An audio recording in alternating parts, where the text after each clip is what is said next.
Contamos hoje com a presença em estúdio de António Damasceno Correia, professor universitário, especialista em questões laborais e também com os comentadores habituais do Closing Bell à quarta-feira, Rui Moreira de Carvalho e João Cantiga Esteves. Muito boa noite aos três, obrigado por estarem aqui. João Cantiga Esteves, começo por si e por estas declarações de Torres Couto. Esta é de facto uma grande vitória para o Governo e para os patrões? Eu julgo que, de facto, hoje estamos a atravessar um momento que pode ser importante e efetivamente, vir a marcar a nossa história futura dos próximos tempos e eu direi, sobretudo, talvez pelo empenho e pela perseverança das partes envolvidas em apresentar algo que, primeiro, de uma forma, vai ao encontro de algumas das linhas que eram apontadas pelo próprio memorando da Troika e, por outro lado, também é algo que, sem dúvida nenhuma, provavelmente estaremos de acordo, que mexe com a famosa competitividade e produtividade da economia que, eventualmente, com alterações significativas, pode começar a criar as tais condições de se perceber o que é que vai acontecer. E, desse ponto de vista, acho que é algo que se deve reconhecer, até pela diferença. De alguma forma tem havido muitos comentários e eu penso que o primeiro comentário a fazer, e penso que positivo, é que de facto foi diferente. E julgo que neste momento o ser diferente deve ser assinalado. Porque nós simultaneamente dizemos que esta crise é excepcional, é muito forte, não é quase única, e ao mesmo tempo temos assistido às terapias clássicas para resolver essa mesma crise que consideramos ser excepcional. Ora bem, nós pobres aqui já falamos que eu julgo que para crises difíceis devemos ter também soluções excepcionais e diferentes e até criativas. E nesse ponto de vista, penso que até pelas críticas que têm sido apontadas, estamos perante algo de diferente, nomeadamente nas últimas décadas, e que eu penso que isso em si é um bom sinal, ou seja, não haverá aqui, ou pelo menos há menos assuntos tabu. Aparentemente está tudo muito mais em cima da mesa e tudo mais a ser discutido e desse ponto de vista parece-me que é positivo. E era importante desde logo para o Executivo também assegurar um acordo, mais uma altura em que se aproxima mais uma avaliação da Eu julgo que sim, exatamente. Eu julgo que este ano vai ser muito complicado e eu diria mesmo que precisamos de sinais quase todos os dias, porque nós sabemos que, para além das intenções, para além, naturalmente, do próprio memorando, para além do próprio Orçamento de Estado de 2012, sabemos que nós temos falhado muito na área da implementação e da execução. Ou seja, palavras há muitas, planos há muitos e depois temos falhado sistematicamente. Desse ponto de vista, eu acho que este ano vai precisar, repito, quase de notícias diárias que aparentemente deem sinais de que as coisas estão a correr como estaria planeado e estaria, digamos assim, identificado. E aí estou totalmente de acordo que são necessários momentos, são necessários indicações, sinais para os tais mercados e não só, quer interno, quer externamente, de que algo se está a fazer. Repito, porque o nosso problema tem sido fazer algo de diferente. Isto é, nós repetimos sempre as mesmas receitas, mesmo quando nos apercebemos que elas têm sido erradas. E nesse sentido, como eu disse, pelo menos há aqui uma diferença e penso que é de salientar. António Damasceno Correia, e esta receita que foi seguida agora, com estas medidas em detrimento de uma redução da taxa social única ou da meia hora extra, são uma boa receita para melhorar a competitividade de Portugal?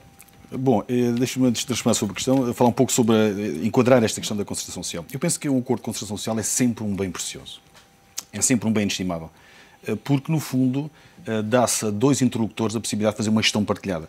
Nós estamos habituados a que seja sempre o Governo, e só o Governo, a legislar sobre toda a matéria, e através da concertação social permite-se uma regulação laboral e socioeconómica partilhada. Os sindicatos e as confederações de empregadores, as quatro, também têm a possibilidade de se pronunciar sobre aquilo que são as medidas que neste momento de crise urge tomar por parte do Governo português. Portanto, esta gestão partilhada é fundamental e daí que o acordo de saúde, apesar de sabermos que pendeu para um dos lados da balança, enfim, neste dilema, pendeu nitidamente para aqueles que mais peso tiveram, que foram neste momento os empregadores. Até porque são eles que fazem chegar mais a sua voz, de uma forma mais premente, a um Governo que é fundamentalmente de vocação, enfim, liberal. Em segundo lugar, um acordo de concertação social também tem o intuito de alcançar o bem comum. E daí que torna, de facto, continuo a dizer, um bem precioso. Claro que também visa assegurar a competitividade das unidades económicas. Mas a ideia é propiciar a estabilidade. Propiciar a pacificação social. No fundo, gerar menos conflitualidade, menos greves, se quiser, menos contestação, e, portanto, quem subscreve deve velar para que estes 4 requisitos sejam postos em prática. Evidentemente, nós sabemos que dentro destes parceiros sociais há sempre um que, por tradição, não está presente e que depois se vem lamentar. Inclusive vem dizer que este acordo é um retrocesso civilizacional, enfim, é a pior das opções que podiam ser tomadas, enfim, eu tenho aqui várias reações tomadas, vai aumentar a exploração, é uma declaração de guerra nunca antes vista contra os interesses dos trabalhadores depois de 25 de Abril. Claro que... E já se esperava, peço desculpa por interromper, mas já se esperava uma postura diferente da CGTP? Não, até pelo que estava a dizer o professor Cantigas Teves relativamente às situações excepcionais que são necessárias numa altura de crise excepcional. Exato, que repara, não era de esperar outra coisa, porque dos 17 acordos, e é preciso que... Eu hoje já ouvi algumas coisas sobre o número de acordos de concertação social e fala-se em 2, 3, 4, 5, a CGTP... Bom, de facto, dos 17 que houve até hoje, e este é um número rigoroso, a CGTP assinou 6. Portanto, cerca de 1/3 daqueles acordos até hoje assinados.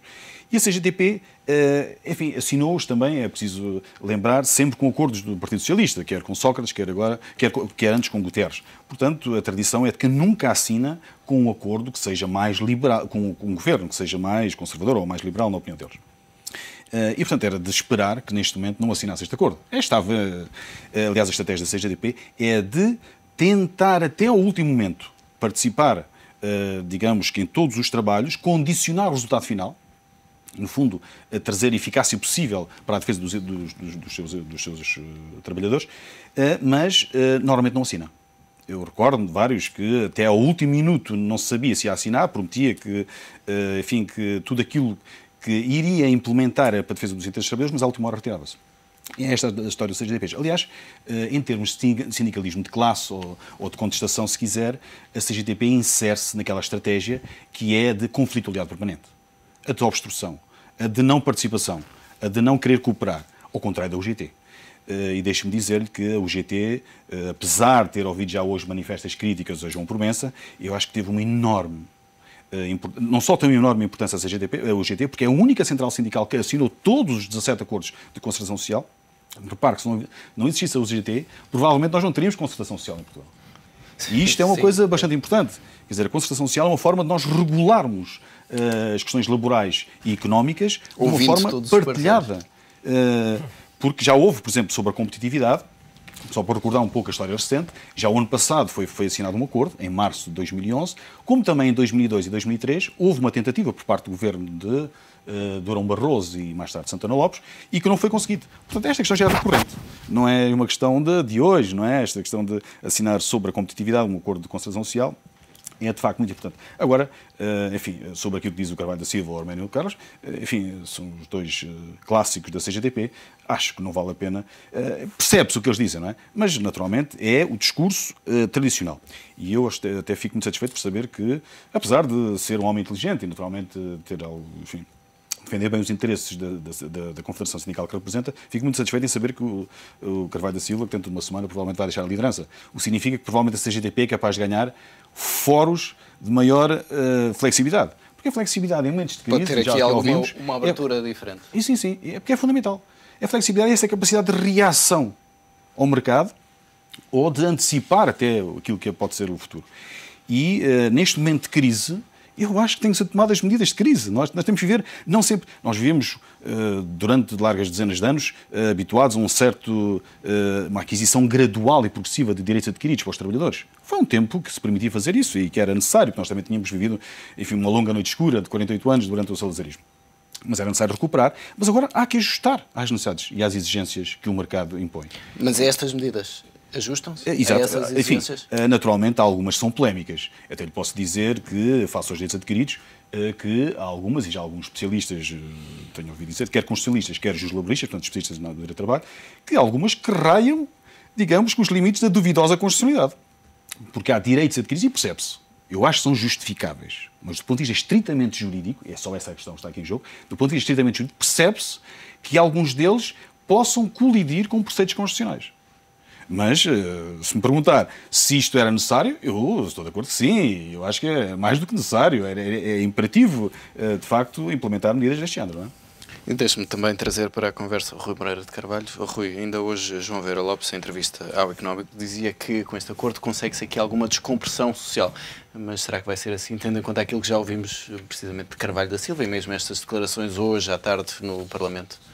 Boa noite. Eu acho que está tudo dito já sobre isto. Está feita uma análise exaustiva. Acho que vamos repetir-nos, não é, com o tema. Acho que é recorrente, acho que é um ponto de inflexão. Na sociedade, há um provérbio de Dante que diz: uma vez terminado o jogo, rei e peão voltam para a mesma caixa. E, no fundo, o que está relevante aqui é a coesão nacional. E essa é que é importante. Hoje houve uma emissão de dívida no mercado, o mercado reagiu de uma forma simpática, não sei se é a ideia, mas foi desde o acordo da Troika, que, aliás, que precede o acordo da Troika, que foi desde abril do ano em passado, que houve maior procura pelo sistema internacional financeiro. E foi a primeira vez que Portugal voltou a tentar uma emissão a mais de 6 meses. A mais do que 3, que estava a emitir 3 e a 6. Pronto, foi a 11, mas também já a Espanha emitiu, e essa é muito relevante, a Espanha emitiu ontem, a 12 meses, com taxa de 2,49%. Portanto, ou seja, os mercados internacionais estão a relevar esse sinal. O 2 não sabem o que é que isto foi, agora vai ter que ser interpretado, não é? Mas, para terminar, por mim, esta questão, há 3 pontos no Acordo de Concertação Social que têm um título muito sugestivo, que é compromisso para o crescimento, competitividade e emprego. E então eu fui ao índice, o documento tem 52 páginas, as 4 páginas, primeira introdução, depois tem 27 páginas, que é, no fundo, um programa de governo. E aí é o que eu relevo maior, porque é um programa relevo feito em concertação, que é preciso a sociedade civil intervir e os sindicatos, de facto, fazem esse papel, e tem 27 páginas essa componente, onde aborda todos. Particularmente, eu achei muito interessante o Programa Operacional da Pesca e a promoção do empreendedorismo e inovação, até ao financiamento das empresas. O de empreendedorismo e inovação tem 2 páginas e meia, e isso observa-se na parte da juventude, nós que damos aulas, o iniciar de uma atitude diferente da juventude, e é neles que está a esperança. E essa juventude, com estas medidas, tem agora condições também para estar protegida? Os que não forem empreendedores e trabalharem por conta de outra, estão menos protegidos no mercado de trabalho? Quem é que está protegido? Quem tem emprego, que tende a ser miserável e não remunerado, porque, no fundo, o que é que vale a pena dizer que eu ganho 1000 se eu depois não tenho alguém que me financia? Porque a grande estrutura, digamos, produtiva portuguesa está muito frágil, não é competitiva. A taxa de crescimento potencial de Portugal, falámos disso há 8 dias, inverteu pela primeira vez. Ela tendencialmente é igual a 0. A formação bruta de capital fixo, quer dizer, a formação em estrutura produtiva, a portuguesa é deficitária em 21%. A última década, 10 anos. Portanto, nós vamos daqui ao Algarve e, se formos pela ponte Vasco da Gama, estamos em Lisboa, não vemos uma única fábrica. Se formos pela ponte 25 de Abril, vemos uma fábrica alta Europa. Portanto, onde é que vamos criar riqueza? É com conversas? É estarmos aqui a passar noites simpáticas, com café, menos café? Não, é preciso produzir. E então estes sinais são sinais, pelo menos, de consciencialização que estamos a encontrar um rumo. Vai sempre haver ruído, mas faz parte. Faz parte do processo da democracia. Poderíamos trabalhar, ou outra análise era, e ela está a ser colocada, normalmente pelo Francis Fukuyama, que estamos aqui 3 académicos, se há ou não há democracia. E se a democracia é o melhor modelo para o desenvolvimento. Porque é preciso pensarmos que os limites políticos são curtos, não é? Reparo, este governo teve eleições há 7 meses, ganhou as eleições, em coligação teve a maioria absoluta, passado meio de mês já estão a colocar em causa se é ou não há legitimidade de governar. E olhamos para o modelo americano, vemos que está completamente parado, e ele vem na escola de Montesquieu, que é as 3 instituições, o Poder Legislativo, o Governo e o Poder Judicial, mas o Poder Judicial também está a fazer greves, como fazem os outros, ou tendencialmente, porque tem sindicatos. Quer dizer, onde é que está o equilíbrio do sistema, das instituições? E olhamos, para terminar, olhamos para o outro lado do mundo, digamos, vemos a Ásia com outra cultura e consegue pensar para o século XXII. Dizemos, nós pensam a longo prazo. Pensam com um país e 2 sistemas, no caso da China. João Catiga Esteves, Esta é apenas, então, uma face da moeda, falta a outra face, e já aqui falámos também várias vezes, que é a face das medidas de crescimento, não é? Que permitam acomodar todas estas medidas no mercado laboral. Certo. De qualquer forma, eu queria também ainda um pouco, em termos de enquadramento, partilhar mais duas reflexões. Enfim, hoje temos o prazer, temos o colega Damasceno Correia, que é um especialista, de corrigir-me-á em algumas das coisas que eu poderei dizer. Mas eu julgo que tudo isto não deixa de ser, do meu ponto de vista, altamente conservador, ou seja, um grande conservadorismo. O que é que eu quero dizer com isto? A concertação social, os temas em discussão, provavelmente esta semana, eu atrevo-me a dizer que não são particularmente diferentes de há 30 anos atrás. Ou seja, os horários de trabalho, as férias, os feriados, os salários, as indemnizações de trabalho, o desemprego, etc, etc. Tanta coisa mudou neste mundo, como ainda agora o colega disse, e bem, tanta coisa mudou. Não havia internet, não havia todo um conjunto de ferramentas que temos hoje. E a relação de trabalho, empresa, etc., está a ser equacionada um pouco nos moldes idênticos há 30 anos atrás, diria eu. Já tanta coisa aconteceu. Hoje, novas realidades da relação do trabalhador com a sua empresa, com o seu empregador, e estamos a discutir ainda completamente de forma clássica. Ou seja, não havia as realidades hoje das novas tecnologias, não havia as internets, os teletrabalhos, o ajustamento face à maternidade, à paternidade, tantas realidades novas que nós temos aí, e continuamos com um paradigma que não deixa de ser o clássico e conservador, provavelmente de há 3, 4 décadas atrás. Ora, o que é que isto quer dizer? Temos leis para tudo. Ou seja, há leis que regulam tudo. Imensas coisas. O que limita naturalmente a criatividade, limita a iniciativa e, obviamente, que depois, em última instância e em décadas, vai provocar estas dificuldades de crescimento. Porque é muito difícil... Não estamos habituados ou prontos para novas realidades. Não conseguimos ajustar sequer. Ainda hoje, isto é claramente para ser um primeiro passo, mas hoje temos dificuldade em ajustar às necessidades concretas. Há imensas empresas que trabalham de forma contínua e cada vez mais. 24 sobre 24. Há empresas que trabalham ao sábado ou ao domingo. E de repente estamos a falar ainda de coisas que, se calhar, da fábrica... de há 40 anos atrás, do empregador, do proletário, quando isto mudou muitíssimo, os teleserviços, ou seja, não deixo de salientar algo que me parece altamente preocupante, que é, primeiro, leis em excesso do meu ponto de vista, deixa pouca criatividade para uma relação adulta entre um empregador e o trabalhador, eventualmente, diferente, olha, um horário diferente que possa ajustar. Quanto a mim, devia haver muito mais liberdade, agilidade, para acomodar a situações diferentes que, eventualmente, hoje, com o teletrabalho, pode-se trabalhar em casa, etc, etc, etc. E, segundo aspecto, é que, voltamos agora ao comportamento dos sindicatos, e nomeadamente da CGTP, eu fico absolutamente também um pouco preocupado e perplexo, que também aí dá a impressão que os sindicatos também pararam no tempo há 30, 40 anos atrás. Isto é, e continuam com uma narrativa claramente de linha marxista, de luta de classes. Eu hoje ouvi o secretário-geral, o coordenador da CGTP, na intervenção que teve, penso que no Parlamento. Então, estas regras é a favor do grande patronato. Mas nós estamos a falar de quê? Mas o que é isso? O grande patronato em Portugal? Quando depois vamos ver os sindicatos, e curiosamente o que é que nós vemos? Quais são os grandes sindicatos do país, hoje em dia? Empresas de transportes detidas pelo Estado, sindicatos de professores, sindicatos de médicos, de magistrados. E o grande patronato é quem? É o Estado. Então o Estado não é somos todos nós. Quando há uma greve dessas empresas, é uma greve contra o Estado, então se calhar é uma greve contra o povo. Ou seja, realmente, esta narrativa parece-me não fazer sentido nenhum.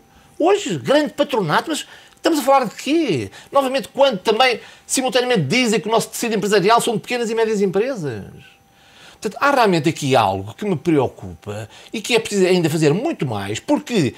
evidentemente que isto não é apenas um problema português, é um problema também, de certa forma, europeu, que para além de todo um conjunto de direitos que foram atribuídos e hoje, infelizmente ou não, constatamos que são insustentáveis, também na área da legislação, temos um modelo que é pouco criativo, que dificilmente reage às necessidades do momento e, em particular, à globalização e à competitividade.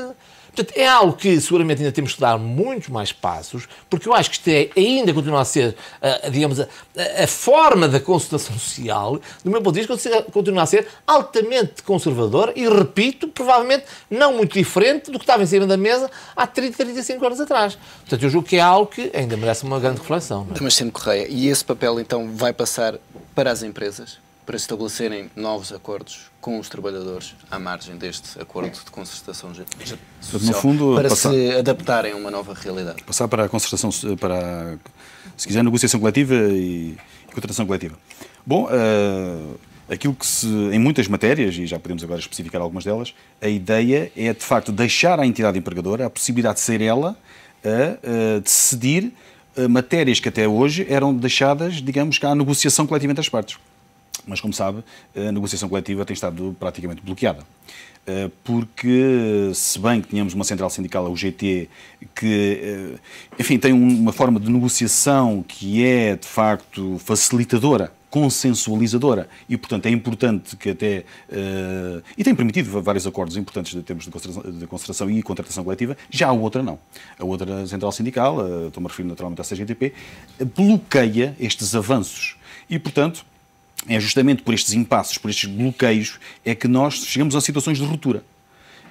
E aquilo que estamos agora a viver, provavelmente também é o acumular ao nível laboral de muitas situações que nós podíamos ter ido limando ao longo dos tempos. Por exemplo, uma das coisas que falta a este nosso acordo de concertação social em Portugal, e que, por exemplo, existe em outros países, nomeadamente na Irlanda, é o seu caráter vinculativo.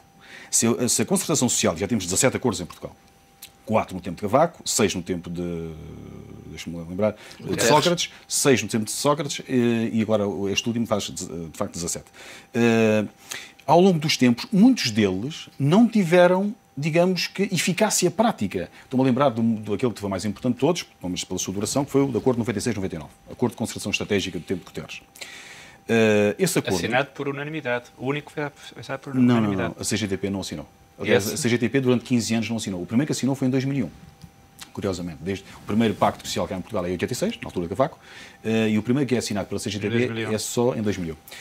De facto, este 96-99 tem 300 medidas, e dessas 300 medidas eu diria que pelo menos 50% não foram implementadas. Portanto, há, e concordo com aquilo que há bocadinho dizia, há necessidade de tornar mais efetivo, de permitir que estes acordos toquem o campo laboral. Já é bom que as partes sejam ouvidas, as partes, quer dizer, os parceiros sociais, quer os empregadores, quer as confederações sindicais, porque são elas que sabem destas matérias, que sejam ouvidas. Mas agora é necessário que elas se comprometam de forma vinculativa, obrigacional. E, portanto, não haja possibilidade... Por isso mesmo, o Primeiro-Ministro hoje dizia que demora tempo até que essas medidas tenham um efeito prático na economia. Não era bem isso que ele queria dizer. Ele está-se a referir, de facto, a um impacto, demora sempre 1 ano, a 2, enfim, ao operacional dos efeitos. A questão aqui é da natureza jurídica. É que estes acordos em si não têm força obrigatória. E, portanto, se não têm força obrigatória, uma das partes pode em qualquer momento deixar de cumprir sem penalizações. O que devia acontecer é que devia haver um tribunal, um género ou uma comissão arbitral que deliberasse em cada momento em que uma das partes não quisesse cumprir, que fosse obrigatória, sob pena de ficar eventualmente irradiada ao sair da concertação social. Era bom que as partes se comprometessem, porque estarem, às vezes, este acordo já li na imprensa... obrigar as partes a fazer, porque cada caso é um caso. Sim, mas, por exemplo, este cada caso é um caso. Íamos criar mais ruído no meio de tudo. Daí, então, a importância de deixar às empresas, a cada empresa, sendo cada caso... Na prática é isso. Repara, a tal malha, pequenas PMEs, elas têm concertação. E quando um funcionário é um bom funcionário, qual é que é o empregador que o despede? Qual é que é a pessoa que perde um bom amigo? Mas as coisas simplificar é que quando nós tentamos criar o tal enquadramento relativo para trás de tudo, criamos fiscais para perseguidor... Pós-perseguidores. Eu acho que há aqui 2 conceitos que temos que, talvez, delimitar. E o que está a falar é do diálogo social ao nível empresarial. Dentro das empresas não há concertação social. Há diálogo social. A concertação social é um conceito que exige o governo, confederações sindicais e confederações de empregadores ou patronais, como queiram. Portanto, só havendo este acordo tripartite é que há concertação social. Dentro das empresas há diálogo social. São 2 conceitos completamente diferentes, não é? Do ponto de vista, enfim, conceitual, se quiser. Mas em Portugal temos... um verdadeiro diálogo social nas empresas. Estamos sempre a regressar ao exemplo da Auto Europa, mas temos mais exemplos do que... Há alguns exemplos, mas a Auto Europa é um excelente exemplo. Por exemplo, a questão do banco de horas, que hoje é novamente enfatizado. O banco de horas já existia. assim como o regime de adaptabilidade que existe há muitos anos na legislação desde 2003 e que não é utilizado pelas entidades empregadoras. Porquê? Porque não desconhecem, né? Nós somos os 3 formadores, somos, aliás, professores, e sabemos muito bem, eu, por exemplo, nos mestrados e nas pós-graduações, falo com diretores de recursos humanos que não têm conhecimento do regime de adaptabilidade nas empresas. Não sabem o que é que isso significa. Quer dizer que não faz falta. Eu diria que faz muita falta se fosse implementada. É uma forma de... Eu não penso a mesma Um forma. exemplo muito concreto. No setor automóvel, já que falaram da Auto Europa, muitas vezes é necessário, e há picos de trabalho, quer no mês de 6, em junho, quer no mês de dezembro. Porque, enfim, até porque nessas alturas é que se recebe o subsídio de férias, o subsídio de Natal, e, portanto, há mais possibilidade de cada uma das pessoas comprar ou ter acesso a mais bens de consumo. Para esses picos de trabalho, para estes picos de vendas, é necessário que nos 2 ou 3 meses precedentes, portanto, estamos a falar de abril e maio, que haja uma produção, um reforço. Enfim, um reforço, se quiser, da produção. E para isso, se os empregadores vão recorrer ou a mão de obra suplementar ou a trabalho suplementar, vão encarecer o produto final. O produto final deixa de ser competitivo. Há que arranjar formas, que a adaptabilidade tinha, e que o banco de horas também é uma outra forma flexível, de permitir fazer, ter o mesmo produto, o mesmo output, se quiser, o mesmo resultado, sem custos acrescidos. O que é que significa o banco de horas? Que, havendo este acréscimo de necessidades dentro da empresa, que a pessoa pode fazer mais umas quantas horas, não sendo paga por trabalho suplementar, e fica com uma conta de ativos, um crédito, por exemplo, de 30 ou 40 horas. Nos meses posteriores, ou das duas uma, ou se lhe paga, que as empresas normalmente não querem, ou se lhes dá a contrapartida idêntica. Fez 30 horas a mais, então a partir de junho, na altura em que se vende o produto, passa em julho, agosto e setembro a fazer 30 horas a menos. E esta forma flexível, que já há muito tempo que existe, não tem sido, na prática, utilizada. Porque os sindicatos muitas vezes bloqueiam a possibilidade. A Auto Europa é um exemplo excelente, porque a Auto Europa conseguiu implementar, graças a uma comissão de trabalhadores, não sindicatos, graças a uma comissão de trabalhadores. E é isto que também é importante aqui mencionar, é que as comissões de trabalhadores não são muitas vezes politizadas, ou não são tão politizadas quanto os sindicatos. As comissões de trabalhadores são órgãos internos das empresas, constituídas e eleitos pelos próprios trabalhadores, enquanto os sindicatos são órgãos externos que têm um pouco a sua estratégia política, não é? Ligadas, o caso da CGTP ao Partido Comunista e o GT não tanto, enfim, diria que em partes iguais, se calhar ao PS e ao PSD, que é a linha minoritária, não é? Da tese Ireste. Portanto, era importante, e voltando àquela questão inicial, que houvesse uma natureza imperativa, que este acordo de concertação social fosse, de facto, capaz de se implementar, sob pena de, chegando ao diálogo social, ou às empresas, não ficar dependente de amus, de impasses, ou muitas vezes de questões políticas. Porque muitas vezes isso acontece. No fundo, isto tudo vai ser a tal malha de Estado, porque a malha empresarial já consegue fazer os seus caminhos próprios e está nem aí, porque senão uma capacidade de ajustamento mais rápida. Porque, sabe, o ajustamento para eles é o ordenado, quer dizer isso. É que o ajustamento para quem tem o funcionário público é mais berro, menos berro e está no fim do mês o dinheirinho vem àquele dia certo. Os outros não. Os outros pode vir e pode não vir. E o que está a ver é uma apropriação da economia. De facto, por quem tem o poder de coação, quem é que é o funcionário público, os estão mais perto dos sindicatos. Porque é das pessoas. É das pessoas.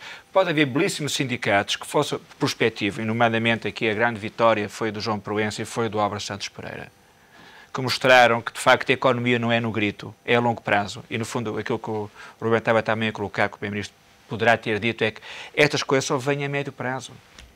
É tal e qual irá à escola. A pessoa começa a escola primária, ciclo, liceu, universidade, e depois é que começa a tirar rendimentos. O outro sai logo do ciclo, vai logo para o mercado de trabalho, começa a ganhar, mas fica assim. Mas o potencial de crescimento disto é a tal questão, que agora falta, diz muito bem o professor, é aplicar e fundamentalmente ser interiorizado, que é criar mais liberdade para poder libertar o empreendedorismo, o atrevimento. A pessoa tem que ir para a rua fazer empresas, tem que ir para a rua trabalhar. E essa pode ser uma nova realidade em 2012. Rui Moreira de Carvalho, António Damasceno Correia, João Cantigas Esteves, muito obrigado por estas explicações e por esta presença no Closing Bell.